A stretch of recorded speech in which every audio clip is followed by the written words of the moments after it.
잠깐 잘 쉬었어요. 이제 공부할 내용이 이제 연평균 지출액에 대해서 공부하게 돼요. 그래서 문제가 나와 있죠. 문제를 한번 읽어보세요.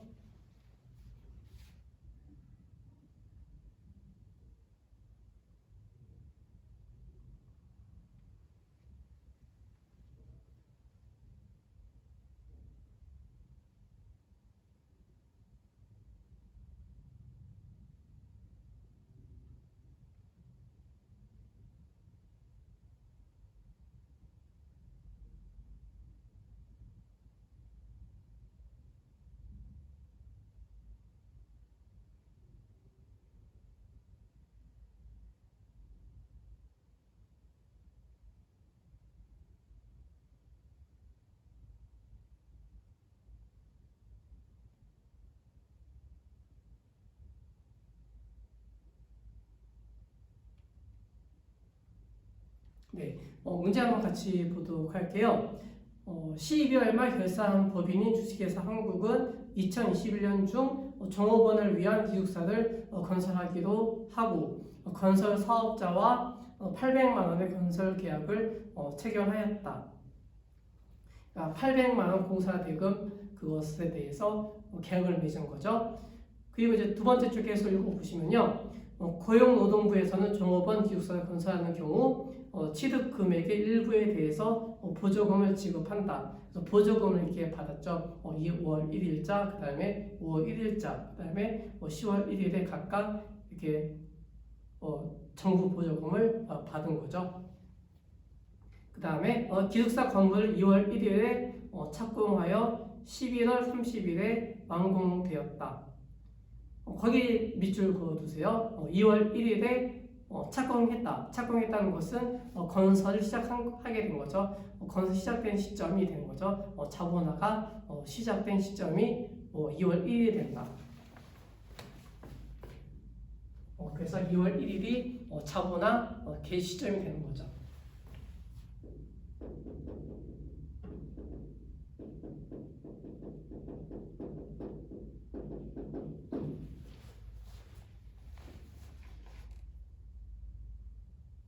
그 다음에 11월 30일에 완공이 된 거죠. 그러니까 완공이 된 시점이 이제 자본화가 종료된 시점이 되는 거예요.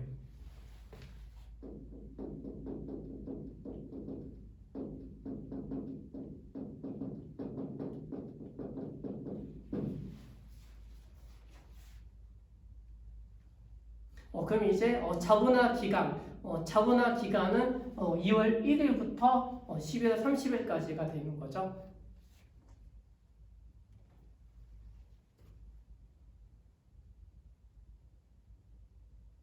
그 다음에 이제 계속 읽어보세요. 주식회사 한국은 기숙사 건설과 관련한 지출 금액과 고용노동부로부터 수령한 정부 보조금의 내역은 다음과 같다. 그래서 2월 1일자에 공사대금 지출액은 180만 원. 그다음 5월 1일자에는 공사대금 지출액이 240만 원. 그다음 10월 1일자에 180만 원. 그다음에 11월 30일에 200만 원. 이렇게 각각 공사대금 지출액이 발생했죠. 이것을 작성하게 되면 이제 2월 1일자에 공사대금 지출액이 180만 원 발생하게 된 거죠. 그 다음에 이제 5월 1일자에 240만 원. 그 다음에 10월 1일자에 180만 원. 그 다음에 11월 30일에 200만 원 이렇게 발생하게 된 거죠. 그 다음에 두 번째 이제 정부 보조금이 나오죠. 정부 보조금 받은 것이 2월 1일자에 60만 원 받은 거죠. 60만 원. 그 다음에 5월 1일자에 120만 원. 그 다음에 10월 1일자에 60만 원 이렇게 각각 수령하게 된 거죠. 이때 주식회사 한국의 적격 자산에 대한 연평균 순 지출액을 계산하시오. 그래서 아까 위에 시계에 보시면 연평균 순 지출액이 나오죠. 순 지출액 구하는 것이 이제 연평균 지출액에서 정부 보조금의 수령액을 빼줘서 구하게 된다.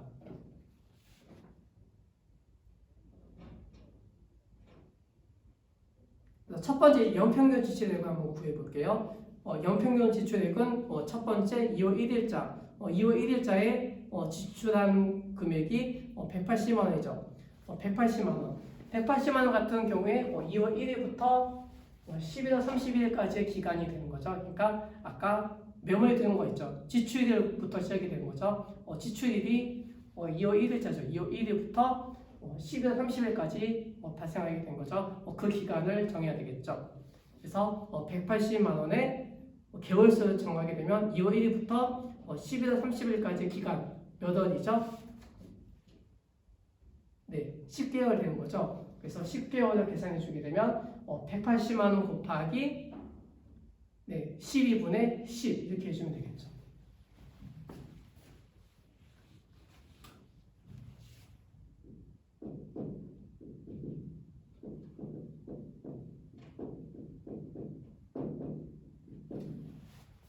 그래서 180만 원 곱하기 12분의 10 이렇게 계산하게 되면 첫 번째 2월 1일자부터 11월 30일까지 발생한 연평균 지출액을 구할 수가 있겠죠.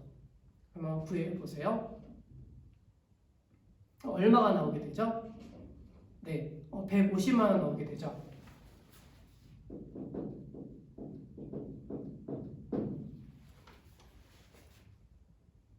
그 다음에 이제 5월 1일자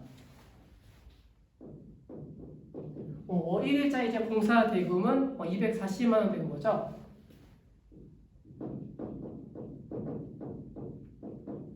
어, 240만 원 곱하기 12분의 몇 개월이죠? 5월 1일부터 11월 30일까지 기간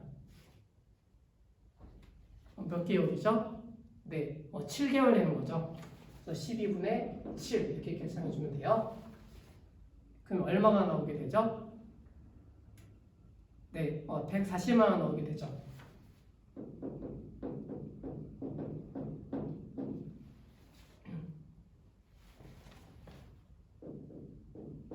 그 다음에 10월 1일, 10월 1일자에는 이제 180만 원 되겠죠? 180만 원.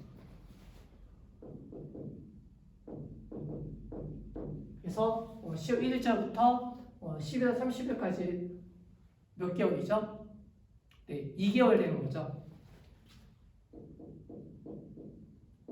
그래서 12분의 2 이렇게 계산해 주면 되겠죠. 그러면 계산을 하게 되면 얼마가 나오게 되죠? 네, 30만 원 나오게 되죠.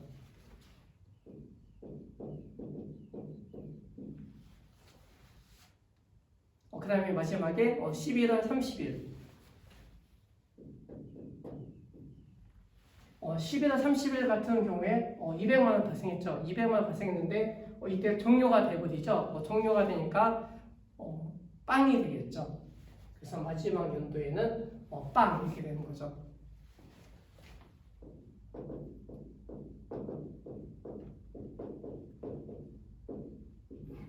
빵 하니까 이상하네요. 0이죠, 0. 그래서 200만 원 곱하기 12분의 0 해주게 되면 0이 된다. 이렇게 볼 수가 있는 거죠.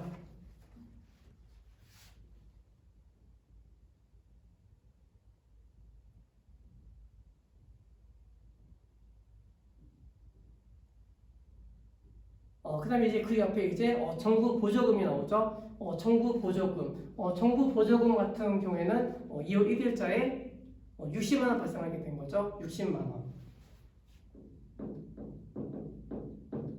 60만 원 곱하기 12분의 10 해주면 되는 거죠. 이것을 계산해 주게 되면 얼마가 나오게 되죠? 네, 50만 원 나오게 되죠.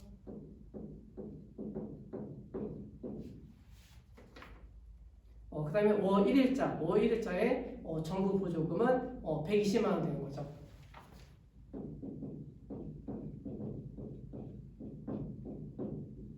그래서 120만 원을 몇 개월 동안 하게 되는 거죠? 네, 7개월 하게 되는 거죠. 12분의 7 그것을 계산해 주게 되면 얼마가 나오게 되죠? 네, 70만 원 나오게 되죠. 그 다음에 이제 마지막에 60만 원.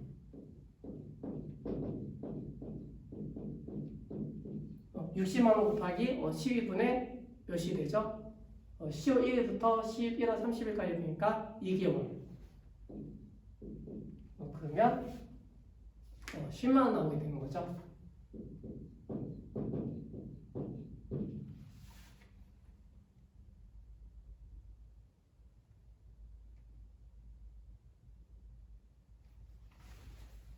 그래서 이제 공사대금을 다 더해줘요. 공사대금을 다 더해주게 되면 얼마가 나오게 되죠?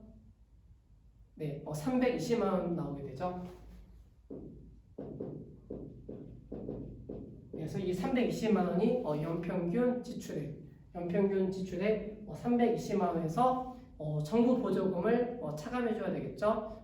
정부 보조금 얼마가 나오죠? 네, 130만 원 나오게 되죠. 그래서 320만 원에서 130만 원 빼주게 되면 연평균 순 지출액이 나오게 되겠죠. 얼마 나오게 되죠? 네, 190만 원 나오게 된다.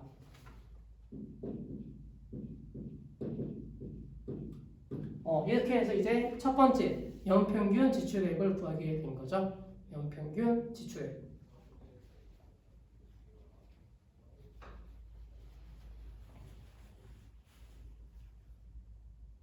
정리되셨죠?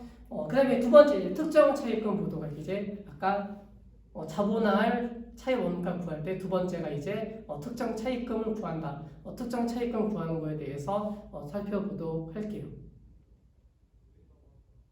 특정 차입금 내용을 보시면요.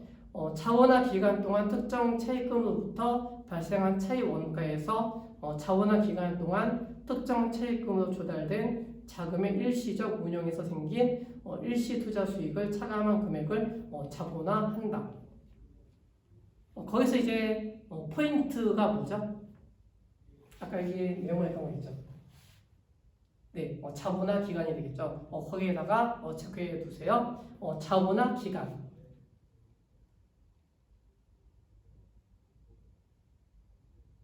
그래서 첫 번째 보시면 이제 자본화 기간 동안 특정 차입금으로부터 자본화 기간에다가 체크해 두세요. 그 다음에 이제 오른쪽에 보시면 또 자본화 기간 동안 특정 차입금부터 조달된 일시적 운영에서 발생한 것이 있죠. 그래서 두 번째 자본화 기간 동안에다가 다시 한번 체크해 두세요. 특정 차입금의 중요한 포인트는 자본화 기간이 되는 거죠.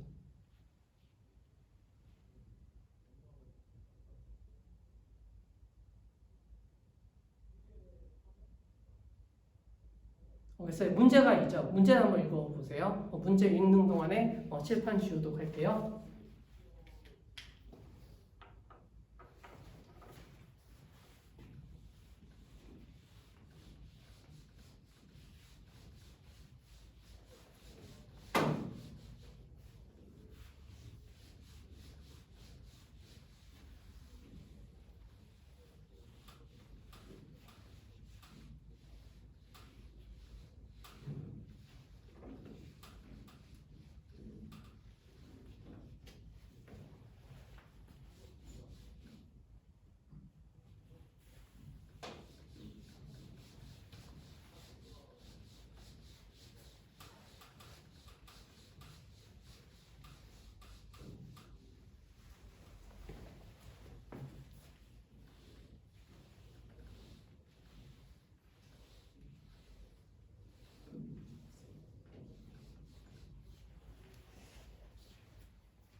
여기서 보면 이렇게 시커멓게 많이 안 보이는데 화면으로 보면 이제 동영상 보면 좀 부분이 시커멓게 나오는 게 좀 양해 부탁드려요.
그래서 특정 차입금 거기 이제 내용이랑 문제 사이죠. 문제 사이에다가 이것을 메모해 두세요. 자본화의 차입 원가는 자본화 기간 동안 차입 원가에서 자본화 기간 동안 일시 투자 수익을 뺀 것이다.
문제 읽어보셨어요? 그럼 이제 문제 한번 같이 보도록 할게요. 12월 말 결산 법인인 주식회사 한국은 2021년 종업원을 위한 기숙사를 건설하였으며 적격 자산에 대한 연평균 지출액은 20만 원이 발생하였다.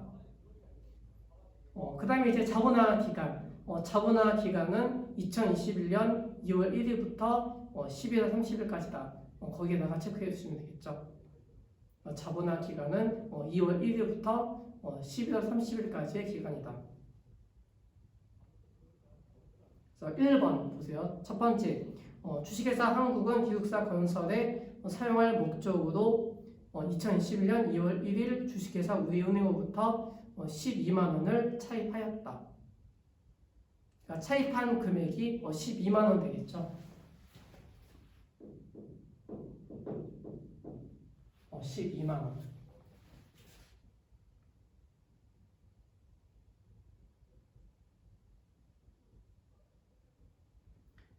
그 다음에 이제 차입금에 대한 이자율은 연 12%가 나오죠. 12% 거기다가 체크해 두시고요. 그 다음에 이제 여기 중에서 이제 12만 원 중에서 6만 원. 6만 원은 2월 1일 건설 사업자에게 계약금으로 지급하였다. 그러니까 12만 원 중에서 6만 원은 공사 대금으로 지급을 한 거죠. 그 다음에 나머지 6만 원. 6만 원은 6월 1일에 중도금으로 지급하였다.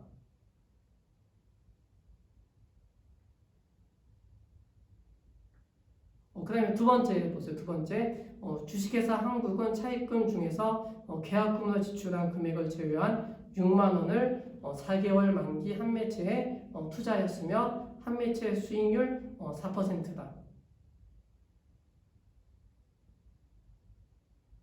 그러니까 공사 대금을 지출한 6만 원을 제외하고 나머지 6만 원은 일시 투자 수익을 목적으로 이제 투자를 한 거가 됐죠. 투자를 해서 이제 수익을 얻는 목적으로 투자를 하게 된 거죠. 이때 주식회사 한국이 특정 차입금과 관련하여 자본할 차입 원가와 특정 차입금을 지출할 금액을 구하라. 첫 번째 이제 특정 차입금을 지출한 금액을 구해야 되겠죠. 첫 번째 연평균 차입액. 연평균 차입액은 12만 원 있죠. 12만 원. 12만 원 있고 그 다음에 이것이 이제 아까 체크하신 거 있죠. 두 번째 줄에 2021년 2월 1일부터 11월 30일 자본화 기간이 중요한 거죠. 특정 차입금은 자본화 기간. 자본화 기간이 2월 1일부터 11월 30일까지가 되니까 몇 개월이 되는 거죠? 네, 10개월 되는 거죠. 10개월. 그래서 12만 원 곱하기 12분의 10 되는 거죠. 이것을 계산해주면 얼마가 나오죠? 연평균 차입액은 10만 원.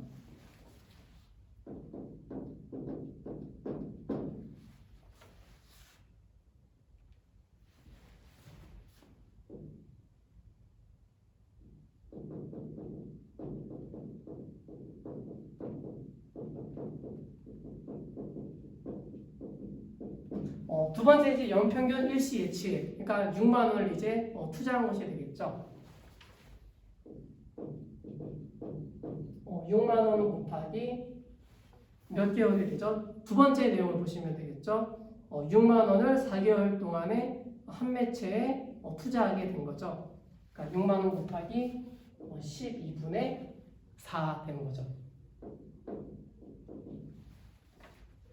그래서 계산해 주게 되면 얼마가 나오게 되죠?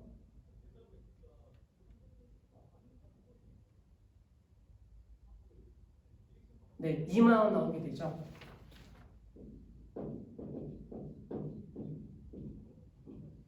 그래서 10만 원에서 2만 원 빼주게 되면 8만 원 나오게 되죠. 이 8만 원이 연평균 차이액이 되는 거죠.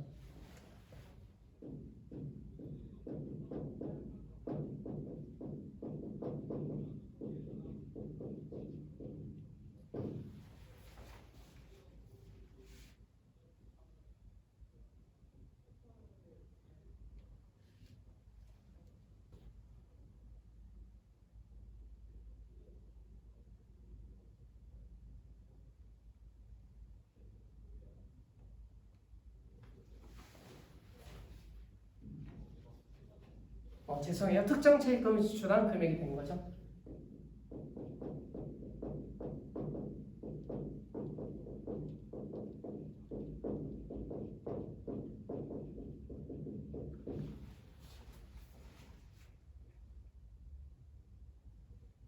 그 다음에 두 번째는 이제 자본할 차입 원가를 구해야 되겠죠. 자본할 차입 원가. 첫 번째 이제 발생한 차입 원가를 구해야 돼요.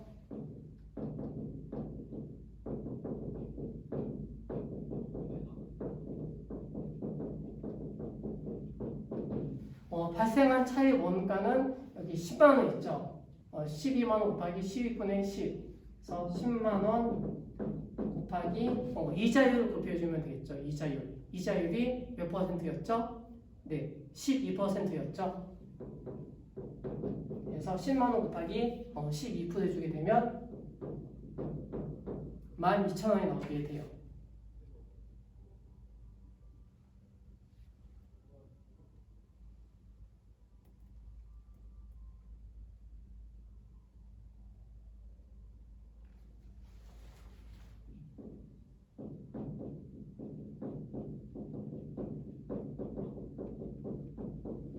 그 다음에 이제 일시 투자 수익이 나오죠. 일시 투자 수익. 일시 투자 수익은 연평균 일시 예치액이 2만 원 나왔죠. 2만 원 곱하기 이자가 몇 퍼센트가 되는 거죠? 네, 4%가 되는 거죠. 그래서 2만 원 곱하기 4% 해주게 되면 얼마가 나오게 되죠? 네, 800원 나오게 되죠. 그래서 12,000원에서 800원 빼줘요. 800원 빼주게 되면 얼마가 나오게 되죠? 네, 11,200원 나오게 되죠.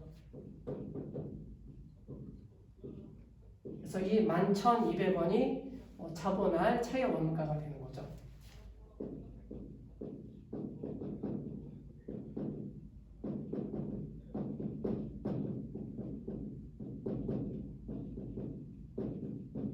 이렇게 구해주시면 되는 거죠.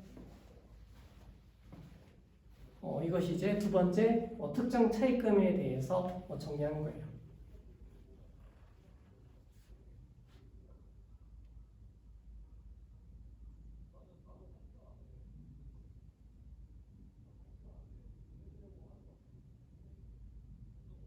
정리되셨죠?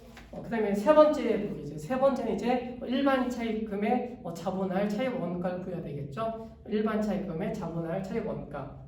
3페이지 보세요. 3페이지 내용 보시면 일반 차입금 적격 자산의 취득을 위하여 직접 차입한 차입금이 아니므로 차입 원가를 직접 자본할 수 없고 일반 차입금과 관련된 차입 원가는 일반 차입금을 평균적으로 사용했다고 가정하게 됩니다.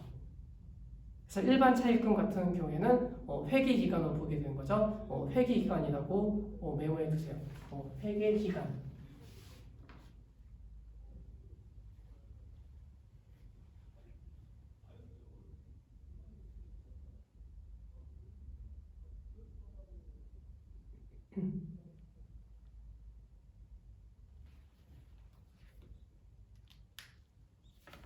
그래서 일반 차입금 같은 경우에 이제 여러 가지 이자가 있겠죠.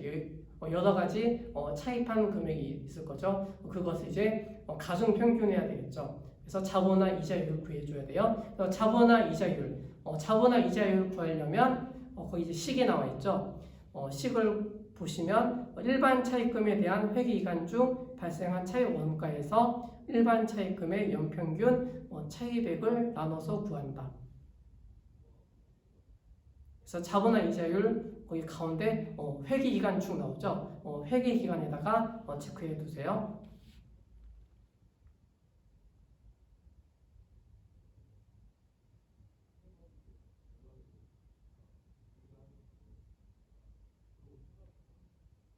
그 다음에 이제 세 번째 보시면 이제 식이 또 하나 나와 있죠. 그냥 일반 차입금의 자본화율 차입 원가는 첫 번째 적격 자산의 연평균 지출액 나오죠. 그래서 아까 순서가 있었죠. 첫 번째 순서가 연평균 지출액을 구해야 되겠죠. 적격 자산의 연평균 지출액을 구한다. 그 다음에 두 번째가 이제 특정 차입금의 지출액을 구해야 되겠죠. 특정 차입금의 지출액. 이 금액이 되겠죠. 8만 원.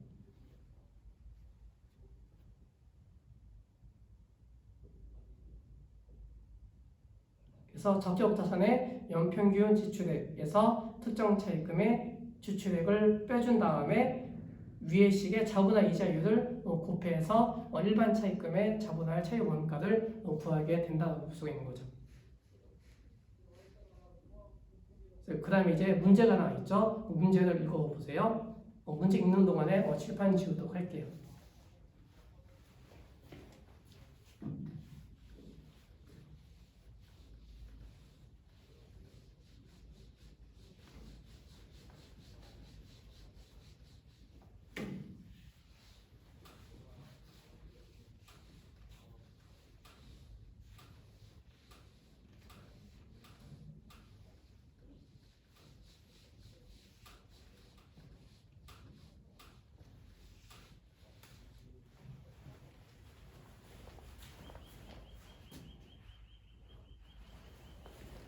잠깐 끊었다가 다시 일반 차입금 정리하도록 할게요.